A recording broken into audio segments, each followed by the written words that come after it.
అకాల వర్షాలతో పంట నష్టపోయిన రైతాంగాన్ని పూర్తిగా ఆదుకోవాలని బీజేపీ జాతీయ ప్రధాన కార్యదర్శి ఎంపీ బండి సంజయ్ కుమార్ ప్రభుత్వాన్ని కోరారు. అందులో భాగంగా ఎకరాకు 25,000 చొప్పున తక్షణ సాయం అందించాలని డిమాండ్ చేశారు.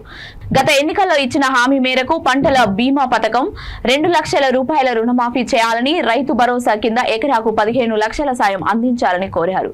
సిరిసిల్ల జిల్లా ముస్తాబాద్ మండలం సిరిసిల్ల నియోజకవర్గం పోత్కల్ గ్రామంలో పంట నష్టపోయిన పొలాలను పరిశీలించిన బండి సంజయ్ బాధిత రైతులతో మాట్లాడారు. పంట నష్టం వివరాలను తెలుసుకున్నారు.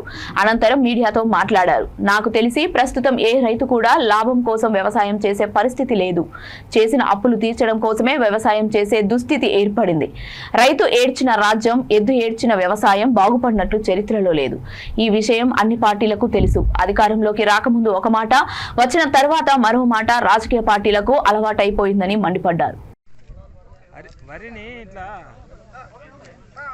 వెంకటేష్ ఇట్లా గీసే ఇట్లా పీకకు ఇట్లా చూయిస్తుండు ఆయనకు.